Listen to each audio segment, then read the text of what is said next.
Coming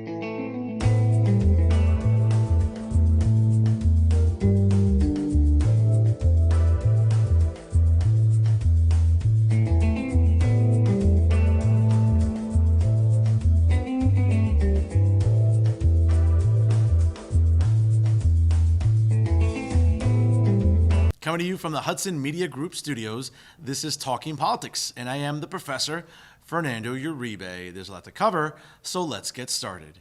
Here's what I'm thinking about right now. And ladies and gentlemen, to no one's surprise, it's a topic I have examined on multiple occasions on this program, and of course, it's how easily triggered liberals are among us in Hudson County.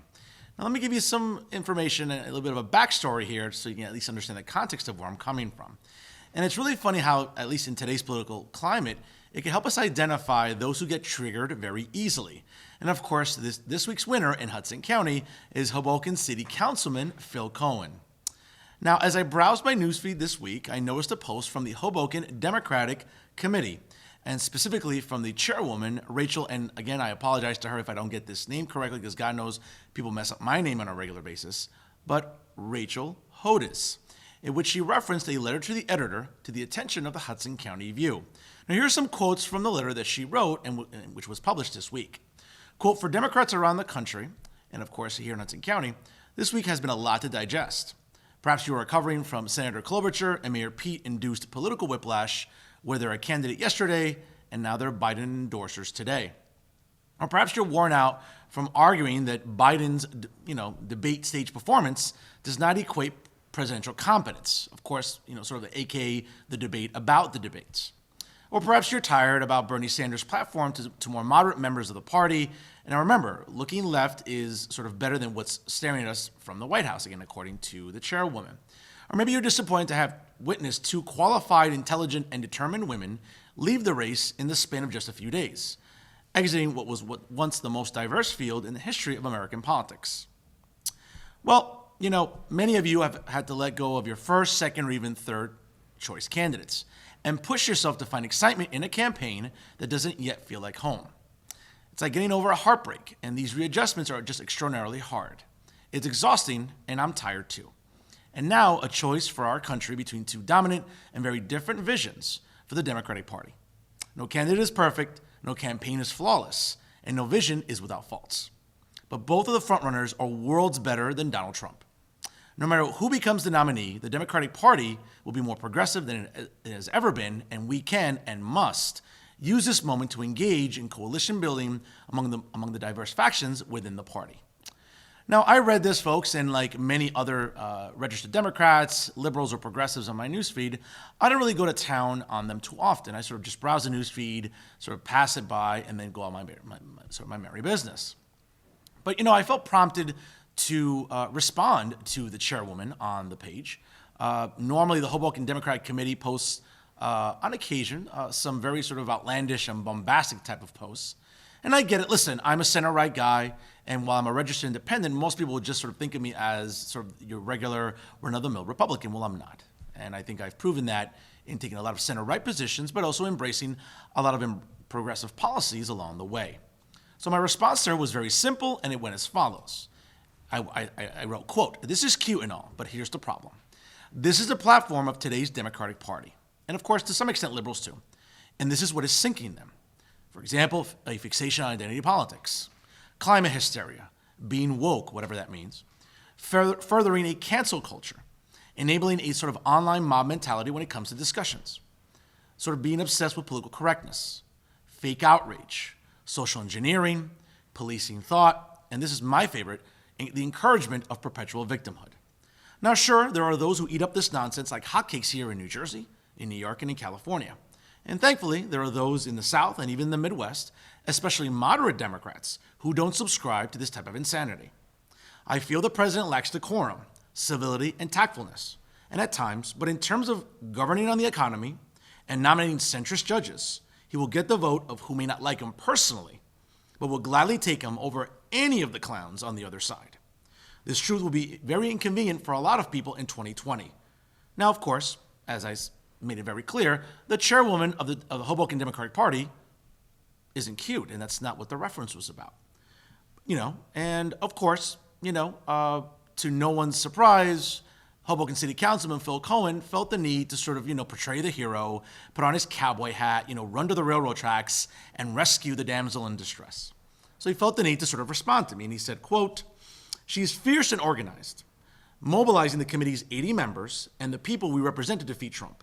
But thanks for, quote, the mansplaining." And I just had to laugh when I read this response from Phil Cohen, because again, so my response to the hero with the cowboy hat was very careful but calculating. And I wrote the following, quote, "A nice try, bro. The reference was specific about the post and the rhetoric in the letter to the editor. Nice try with the deflection, though. When all else fails and you can't disprove anything I listed, of course, why not cry sexism or whatever else your side likes to lean on? Why don't you stick to addressing the budget in your city and making sure that people don't get laid off? You're so easily triggered. Thanks, though, for the, quote, hashtag typical liberal deflection." Now, folks, here's a reality about Phil Cohen, and something that I'm sure he's in denial about, and many of his supporters are.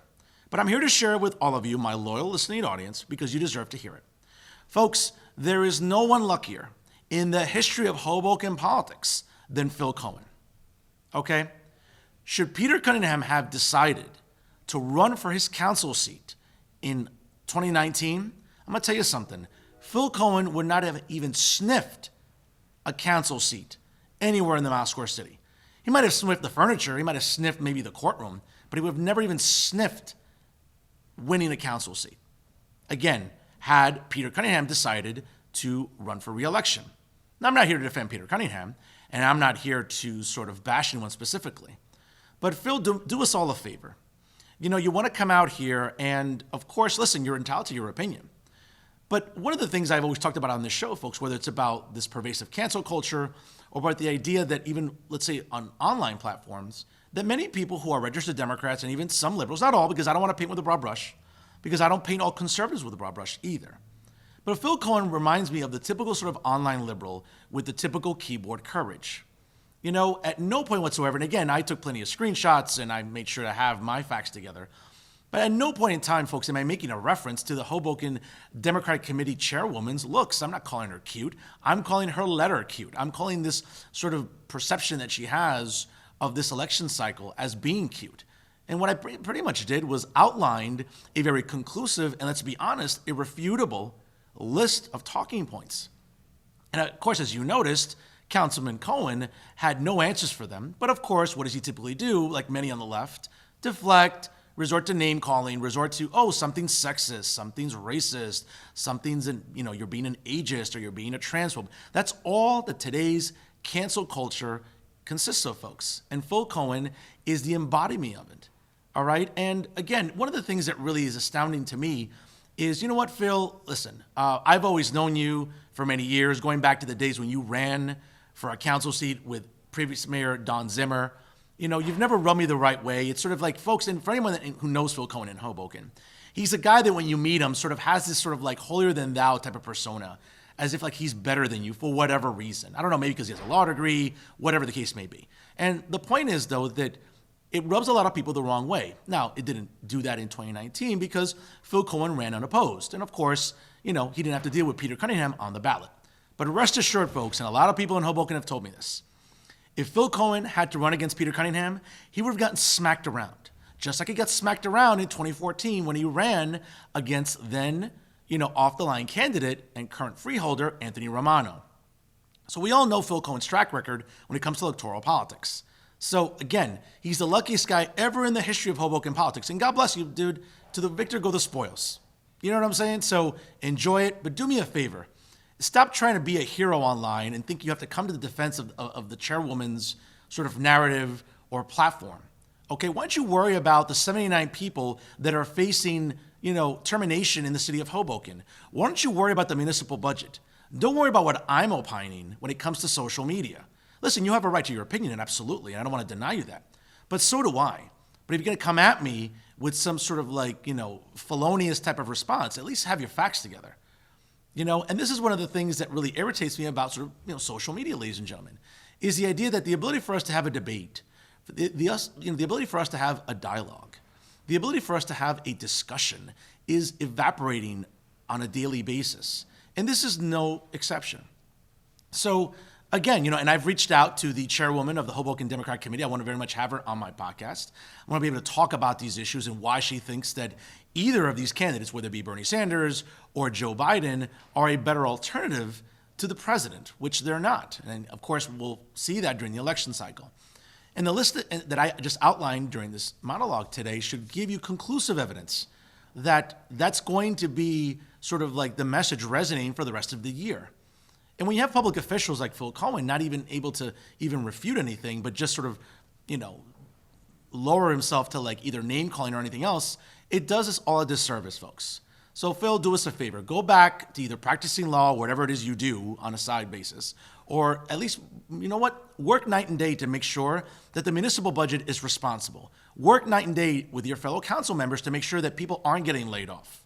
Don't worry about what I'm seeing on social media, because obviously you can't refute it. So in the meantime, do us all a favor. Get to work, do your job, and don't worry so much about what me or anyone else is saying about, the Hoboken Democrat Committee chairwoman or anything else concerning today's political climate. You're entitled to your opinion, Phil, but you're not entitled to your own facts. I shared them with you. You can't refute them. And you know what? It says a lot about you, really, in the long run. And of course, again, as I mentioned before, to sort of lecture me or any of us on social media, Phil, is priceless. So again, focus on the municipal budget and don't try to lecture us about anything, whether it be on Facebook or Instagram or Twitter, because you look absolutely silly in the process. And that's what I'm thinking about right now. Now, of course, most people tend to forget that Kearney is indeed in Hudson County. It's in the western region, along with Harrison and East Newark. But it's a growing and thriving municipality here in Hudson County.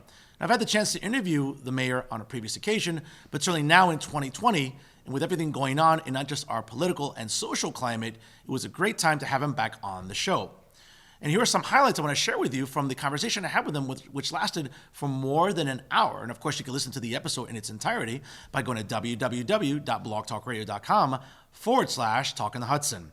First and foremost, we talked about sort of the precautions that the town of Kearney is taking right now during this current pandemic involving the coronavirus and what he's doing specifically to help residents and raise awareness about what's going on during these very volatile economic, political, and social times. What can you tell our listeners tonight, Mr. Maine, specifically in the township of Kearney, about what steps are being taken, what precautions, what are you advocating for tonight, and what are you encouraging your residents in Kearney to be doing right now during this really precarious time? Well, they need to know that their best defense against the virus is the basic things like washing your hands, using sanitizer, avoiding large gatherings, especially if you're immunocompromised because of illness or underlying condition, or if you're a senior citizen. So that's the foremost, most important thing. And that's the best defense that anyone can do. Now, what the town of Kearney is specifically doing, we are going to, with respect to large gatherings, we're going to assess each one of them as to whether there is enough social distancing in order to hold those gatherings in a safe way. We think with proper guidance and instruction, we'll be able to have our annual St. Patrick's Day parade this Sunday. We're working with the local organization that sponsors the parade, the United Irish Associations of West Hudson, to make sure that the marching groups are fully informed as to the best practices. It's an outdoor event. It's a 1.5 mile parade route. So it doesn't present, I don't think, based on what we know from the medical experts, a high-risk environment. Certainly, some of the enclosed areas like bars and where some of the smaller events may occur, that's a different question. I would raise red flags about those and advise residents to be very careful if you're in a crowded room that's enclosed, and maybe you should think twice about going to an event where that's present. Currently, we're still providing senior bus transportation for our seniors. We provide free bus transportation along designated routes. This is a lifeline for most seniors. We're going to continue to do so. We're sanitizing buses. We're cleaning them. We're advising seniors. Most of them already know what the best practices are to make sure they're protected and to minimize going outside of their homes. Without a doubt, you can tell that the mayor is very concerned about what's going on with the coronavirus, and certainly he's taking every precaution, like every other mayor is throughout every municipality, not only in Hudson County, but throughout the state of New Jersey during this current crisis. Secondly, we sort of moved to the political climate, and we talked about his position as to who should be the Democratic nominee, and more importantly, what's going on with the process involving the Hudson County Democratic Organization, and more specifically, Chairwoman Amy DeGise, and some of the backlash she's been facing online during this entire process. Let's hear what the mayor had to say. What are your thoughts about sort of like some of the backlash online that seems to be sort of permeating locally in Hudson County against the party here when it comes to what's the most and fair way to who to put the support behind? I think Amy DeGise has been a very good leader in this regard and making sure it's democratic with a small d. And I think Bernie Bros is pejorative, so I'm just going to say supporters of Bernie Sanders. Sure. I think the Bernie Bros are the ones that go to extremes.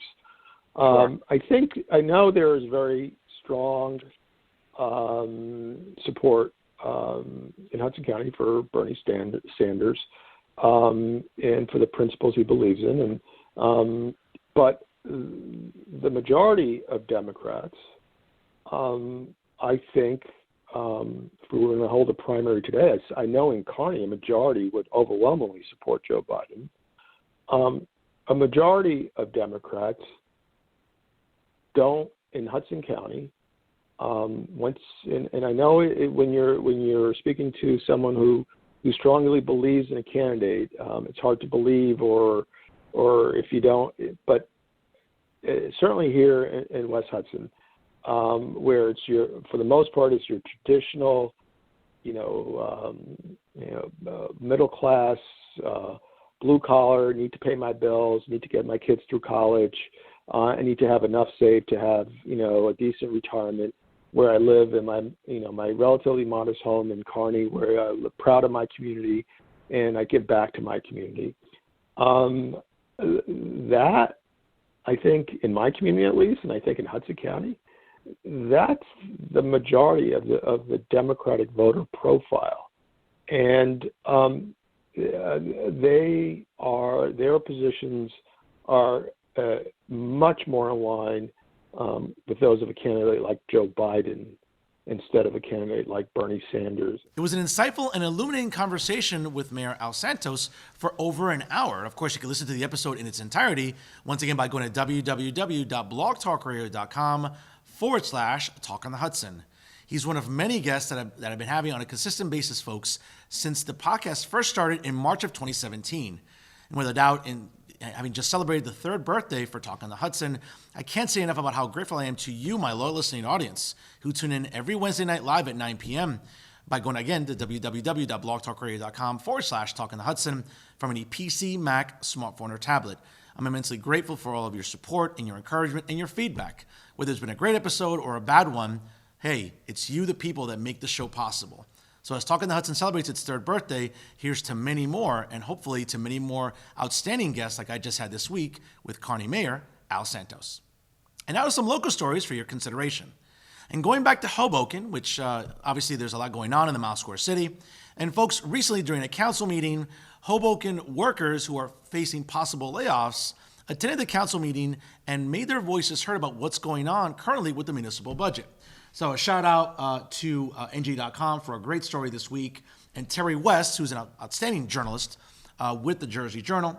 And again, just here's some facts from the recent article published. Now, dozens of emotional municipal employees packed inside the court chambers at the city council meeting last week after receiving notices of potential layoffs during the most recent reading of the budget, pleading that officials not sacrifice their jobs just to balance the budget in the Mile Square City. For example, in tears, Diane Nieves Carreras said that, quote, her benefits allow her to care for her ill spouse. Krista Cooper, for example, noted that her daughter is a seventh-generation Hoboken resident, but a layoff could indeed end that legacy. And we're sort of looking at, folks, it was a show of unity in the council chambers for the 79 employees who are possibly facing termination. And of course, they could lose their jobs in light of a sort of impending multi-million-dollar deficit. Now, many have worked for the city for decades, and more than half of the recipients of the notice were women. And of course, this left, however, the council very much in a sense of shock and sort of gave them a moment of pause during the public portion when many employees and other taxpayers and residents took to the microphone to denounce these possible layoffs. Now, council members and union leaders appear to agree that the key to saving money is for the city to switch employees to the state health insurance plan. Now, the city council unanimously passed a resolution urging the administration to explore that option. Now, folks, listen, I talked a little bit about it during my opening monologue, whether it comes to City Councilman Phil Cohen and his council members, but this is where everybody needs to sort of pull up their pants, buckle their belts, and make some tough choices. Now, I understand that, of course, one of the possible policy recommendations is to switch the health insurance plan, which we all know incurs a tremendous amount of cost and burden to every municipal budget. But folks, this is where I ask, again, elected officials to sort of take a look in the mirror and find out where they can cut out excess spending. Now, we know that Hoboken Councilman Mike DeFusco has accused Mayor Bala of not being very judicious when it comes to the city's finances and perhaps either employing new contracts or hiring unnecessary personnel, which Councilman DeFusco has talked about on previous occasions. He's discussed it on my podcast. He's also discussed it in editorials that he's written to various online publications and also print publications in Hudson County. So I sort of send this plea out to all of the council members watching this today. Do us all a favor. Work night and day if you have to. But please, do everything you can to keep these employees. These are lifelong Hoboken residents, and these are hardworking men and women that do an immeasurable service to the Mile Square City, whether it's working in the parking authority, whether it's working in the Department of Public Works, whether it's working at City Hall. There's a plethora of employees here that do great work for the city of Hoboken, and it'd be a shame to see them being laid off because the city council can't seem to sort of crunch the numbers correctly. So again, I urge the council members, all 9 of them, and the mayor to work together on this because you know what? Instead of bickering, work on addressing this multi-million-dollar deficit, which for whatever reason, folks, taxpayers and residents like me are always sort of baffled and befuddled as to why municipal budgets tend to sort of inflate themselves and tend to be operating on deficits and not in more positive margins. But again, I'll keep you posted here on the show as to what happens in the weeks and months ahead.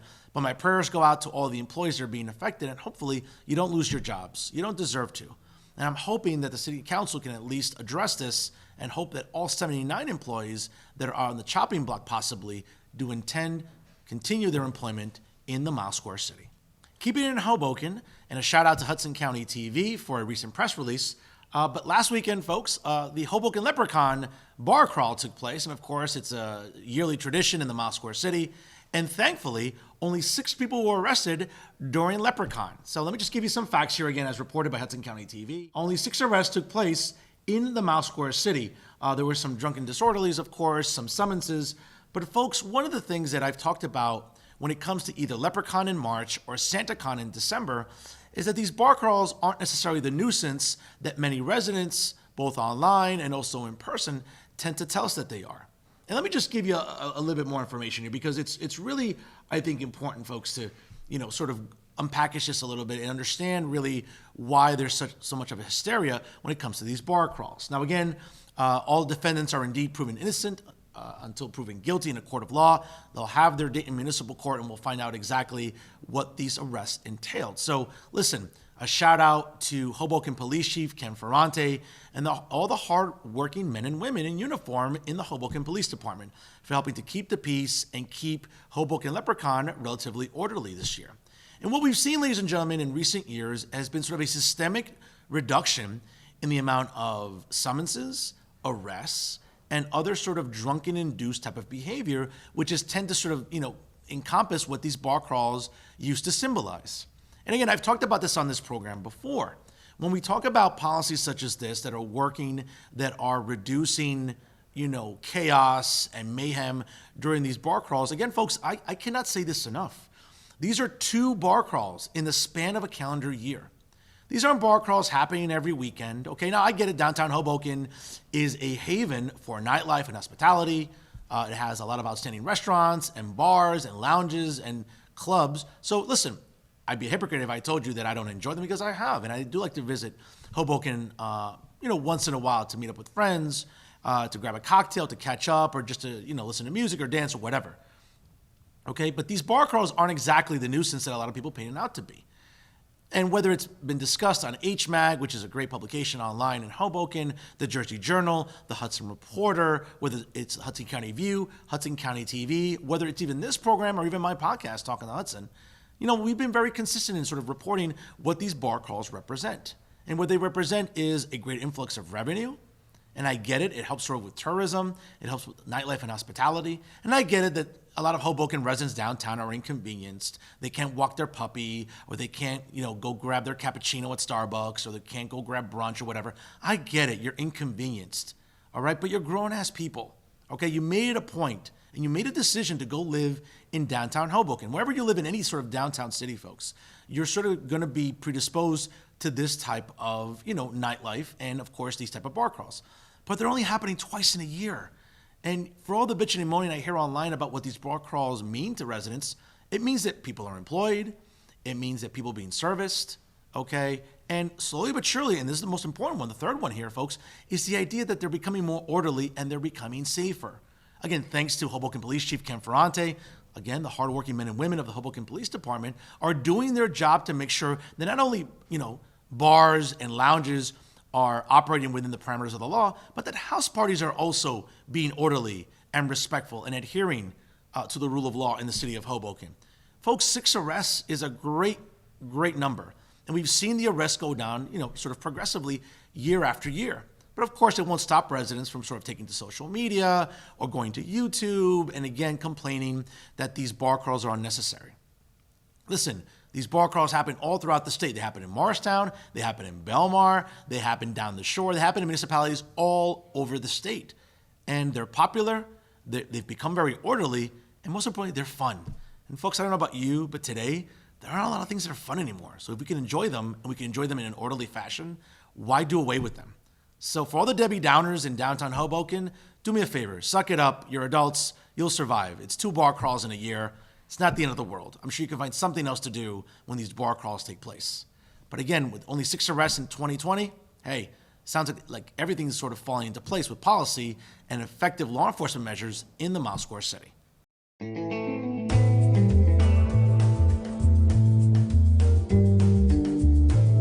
And that's our show this week. Folks, as a programming note, and do me a favor this weekend, please be careful. Of course, wash your hands. If you can avoid any sort of being in attendance for any large gatherings, do so.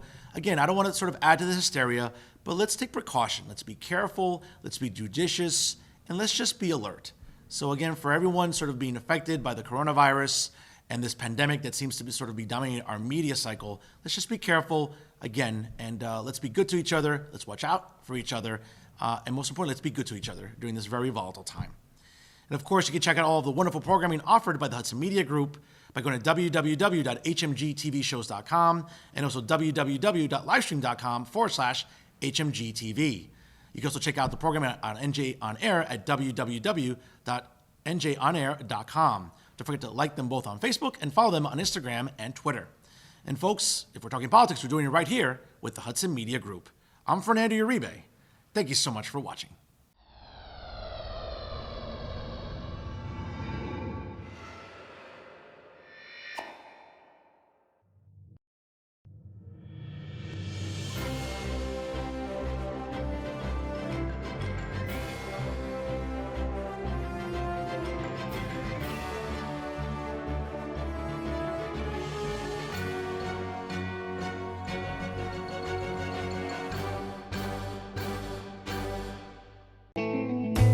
Don't forget to catch Fernando's podcast at blogtalkradio.com/talkonthehudson. New episodes available every Wednesday night at 9 p.m.